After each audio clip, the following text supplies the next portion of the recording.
Okay, so what follows is a brief presentation on subject choice for incoming first years and parents for 2025.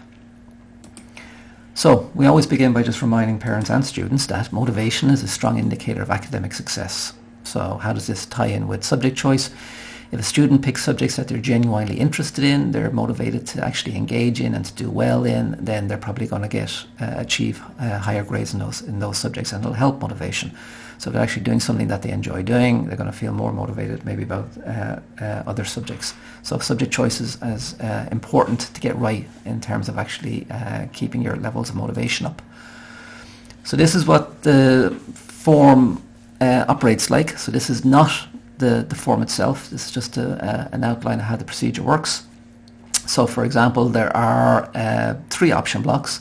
So you pick one subject from each of the option blocks. So that's your 3 choice subjects, and then the eventuality that you don't get one of those subjects, then there is a backup or a reserve sort of subject. So basically 1 from each block, and then a reserve as a backup. So there's 4 websites actually to be looking at. First one there is curriculumonline.ie, and that is the department-run website, actually the National Council for Curriculum and Assessment. That'll give you the outline of each of the individual subjects for junior cycle and later for senior cycle.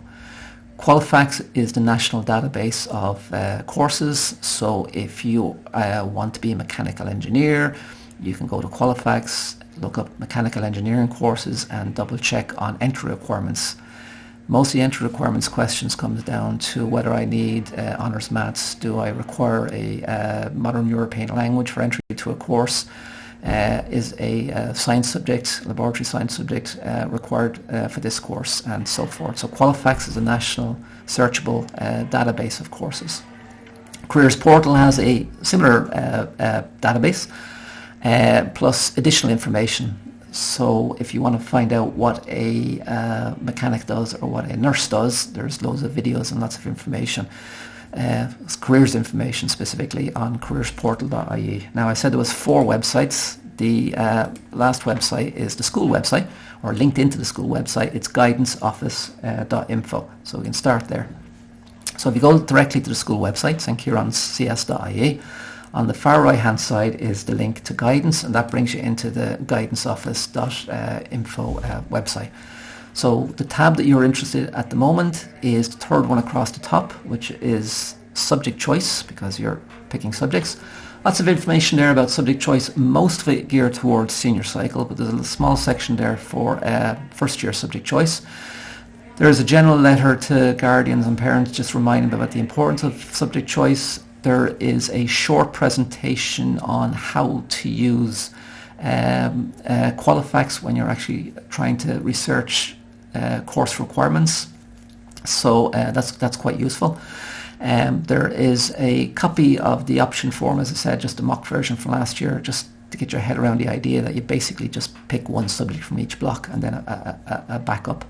And then there's a copy of this, physical copy of this presentation there in PDF form on the website as well, so you can have a look at that. Okay, so the website, curriculumonline.ie, that's the department website, and if you go to the 3rd across the top there as well, you're hitting on junior cycle. You'll get a list of all the junior cycle subjects. So just take one for example, business studies, which is quite popular. It gives you a quick overview of what's required in the study of business studies at junior cycle. So there's some detailed information there about the content, the subject-specific content for business studies. There's the assessment guidelines. There's the 2 CBAs and the 2-hour exam that you have to do at the end of it, and the written reflection that is also required for business studies at junior cycle. There's lots of samples there of some student work, just to give you an idea or a taste of what's actually involved in the study of the subject, and then some sample sort of exam questions just to see what standard you would actually have to achieve to pass this subject at junior cycle. So there's lots of information. That's just business studies. All the leaving cert, all the junior cert subjects will be up there, as well as the leaving cert subjects, obviously. Okay, so as I said, if you want to research subjects requirements for individual courses, that's Qualifax, qualifax.ie. I already referred to the short presentation on the school website about how to actually use that website. But if you want a quick cheat, if you go to qualifax.ie, go down to the bottom section, left-hand side, there's a little tab there for CAO subject requirements. So if you click on that, it's just a shortcut. It gives you a filter. This is updated for 2025. And it'll give you a list of options for filtering the information. So you could just say, I just want to have a look at courses that require honours maths, or require in this case, a modern European language, or require honours Irish, or whatever. So you can click on that filter. So we're going to just pick the modern language requirement. You'll see that as of now, there's 1,551 courses available through the CEO. So courses that students can apply for in sixth year. And of those 1,551, 162, so you're floating around on average the 10% mark. There'll obviously be more courses available in 5 years, 6 years' time than there is now. So about 10% of courses actually require a modern European language. If you want to know which those courses are, then you click on the filter. It'll bring you into the long list. First one up is the Joint Honours, the Irish Studies on UCD. And again, your next click on that. Lots of information will be shown up there about the course. The bit you're probably interested in at the moment is what are the specific subject requirements for this course. So I want to do that course in UCD. What do I need? You'll see that you must pass English, Irish, maths and a third language. Now by pass 06, which is 40% or above on an ordinary level paper, H7, which is 30% or above on a honours paper. So basically passing those subjects would be enough to fulfill the minimum requirements to get into that course. Now obviously that's 4 subjects there listed. You'd need 2 other recognised subjects for that as well. So as I said, let's go to points. Percentages are in the middle column. Your grades are H1 to H8 on the left hand side, O1 to 08 on the right hand side, O for ordinary, H for honours or higher. So for example, if you scored 82% on an honours paper, that grade would be a H2, and that would give you on the CEO point system 88 points. If you scored 55% on an ordinary level paper, that would translate to an 05, and you would achieve 20 points for that grade. So the only difference there is honours maths. For honours maths for 40% or above, it must be above the 40%, you will automatically achieve an extra 25 points. So whether it's a H6 or a H1, the extra 25 points are added to your marks. So why are we saying this to first years? Because if first years get off on the right footing and they're engaged and they're doing well, that's probably a strong indicator that they'll do good for good results in the Leaving Cert. And higher grades means you're achieving more points, and more points obviously with the CO means far more choice. So there'll be a lot more choice available at that stage. So how does this operate in the real world? Use UCD, largest university, as an example. First course up there is Architecture, UCD. You'll see under the course requirements 06H7, so basically a pass in Irish, English and a third language, another language, and maths. And because you need 6 subjects minimum for university, 2 other subjects are required as well. You'll notice that's 06H7, so a pass in Irish, pass in English, pass in a third language and pass in maths is the minimum requirements. After that, it's about achieving the points.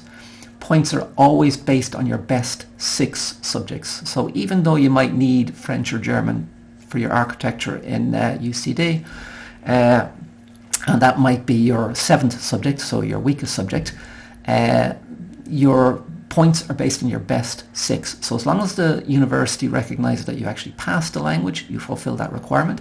The CAO, when they are calculating your points are based on your best 6. So you'd add up the best 6. So the third language might not necessarily be counted as that. Plus there's a number of other places where you can actually do architecture without the third language. So you could do it in TUD, you could do it in Waterford, you can do it in Sligo and so forth. Okay. So everybody has their own opinions about subject choice, about what's easy, what's difficult, what should be done, what should not be done. So a lot of information, a little bit of misinformation around there. So just to give you an idea of what I'm talking about. So for example, you don't need DCG to become an architect, as we just saw. That does not necessarily mean that DCG would not be useful for the study of architecture, but it's definitely not a requirement. No engineering course in the country requires engineering as a subject. So even though physics and engineering is actually quite useful for engineering, it's actually not required for engineering. Maths should always be your priority, no matter what field, type, style of engineering that you're looking at. For nursing, it's a laboratory science subject. Biology is obviously the most popular, but chemistry might actually be the most useful, depending on who you're talking to. Accountancy is not required to become an accountant. Business not required for a business management degree. There is one exception to that. There's an accountancy course in Galway that does require sort of accountancy in the Leaving Cert. But basically no business course at third level of the hundreds of available actually require business at second level. Saying that, business could actually be quite useful. It would be a good introduction, give you an idea what you're getting yourself into, but it's absolutely not a requirement. There's never been a modern language requirement for primary school teaching, although under the new curriculum there is the option to study a language, so maybe having the language might actually be beneficial if not required. The reason that some students for primary school teaching do take the language is because if you don't get directly into a concurrent and undergrad degree for primary school teaching, some students might use a backdoor. They might use a sort of arts humanities degree as another way in, and there might be a third language requirement specifically for that arts degree. Although for primary school teaching, any degree of any description will do, as long as it's a level 8, so it does not necessarily have to be a humanities or arts degree. And then finally, to be honest, most students at third levels study areas that have not been even discussed or mentioned at second level. So for example, you don't need Chinese to study Chinese studies in Maynooth University and so forth and so on. Okay, so you have your 3 choices. You also have 3 compulsory or obligatory subjects that have to be studied. They're obviously the core subjects of English, Irish and Maths. Normally done at 3 levels. There is no foundation level English anymore. Used to be, it's gone. But there is a higher ordinary foundation in Irish and mathematics. I put the asterisk beside the Irish just to remind students that students who are exempt from the study of Irish, who have a school-based exemption from the study of Irish, will not have to present Irish as a requirement for any third level course. So once you've got the Irish exemption, you do the paperwork in 6th year and you do not have to present the Irish. That's fine. And then on top of that, we have what we call 2 short courses, and they will be in physical education and SPHA, so social personal health education. So first batch up is languages. Obviously the compulsory for most students, Irish and English, unless you're exempted from the study of Irish. Then in terms of popularity, we have the French and the German, and then some students choose to study their native or language that's maybe spoken at home, Latvian, Lithuanian, Polish, Ukrainian. There's a long list of them. And this subject is normally taken at senior cycle and would be taken outside of school. Okay. Our other options are engineering, which obviously goes directly into engineering at senior cycle, wood technology, sometimes the kids call it woodwork. So that becomes construction studies for senior cycle. Home economics becomes home economics, social and scientific for senior cycle. Visual art becomes art for senior cycle. Graphics, sometimes the kids call it tech graphics, becomes DCG. There's a natural follow-on to DCG in senior cycle. Business is broken down to accounting, business and economics. Science, you got your lab sciences, which are your chemistry, biology and physics. You've also got ag science in there. Technically, you can call it home economics is very much a science subject as well, I suppose. And then, of course, the most science subject is obviously maths, the foundation for all sciences. And then music. Music normally taken outside of school at senior cycle level, but many students have done that quite successfully. All right, so some advice. Choose your best subjects. Choose what you're interested in, because at the end of the day, you're coming up to a points race. And if you do something that you're interested in, then that achieves more points. More points means more choice.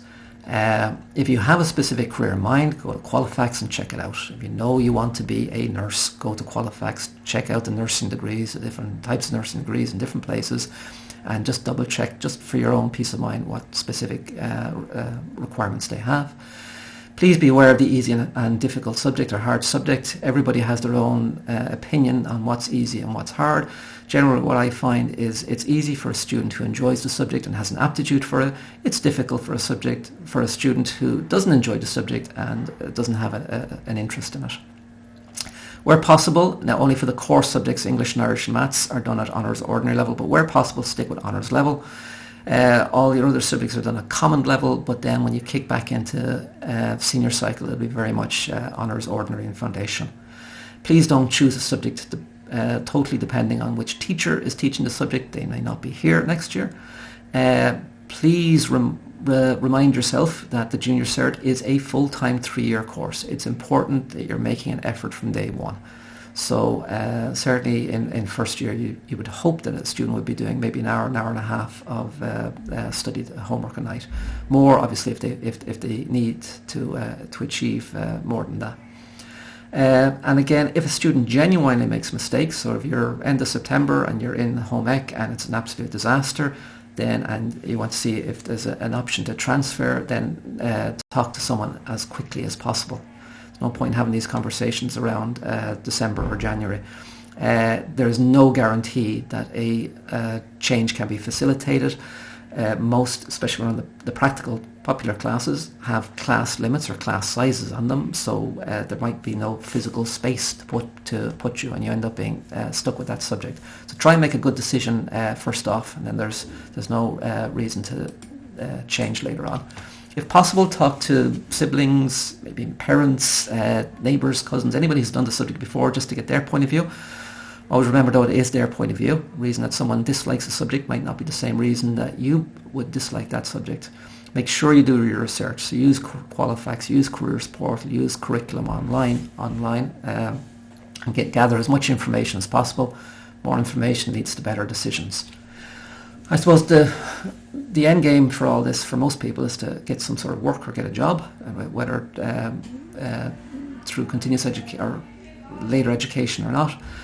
Very difficult to predict where the jobs are. It's very difficult to predict where the stock exchange will be tomorrow. Never mind where the jobs will be in 5 years, 6 years' time. The World Economic Forum probably gives you some idea, some general insight into what's what's in demand and what's actually declining. Left-hand side there, a lot of jobs obviously that are, we can safely predict more people will be needed in those areas. A lot of jobs there on the right-hand side, safely predict maybe less employment over the next sort of 5 to 6 years. You'll see there's an awful strong link between the advent of machine learning and AI in terms of jobs there on the right-hand side. Anything being impacted by AI is less likely to need as many people working in that area. Anyway, so it's all open to change. We'll see what happens in time. For our own domestic market, I suppose the 5 top areas for most people most of the time, depending on which websites you're reading and which information you're taking in, but manufacturing doing quite well. Software engineering still ticking along nicely. Aerospace is definitely a growth industry. Medical devices is very much something that Ireland is doing well in. And then obviously the one that most people know about most of the time is all the industries and careers and positions around renewable energy is becoming a sort of a very, very much a mainstream sort of job. Okay, so that's a lot of information, short space of time. Hope it's been useful, helpful.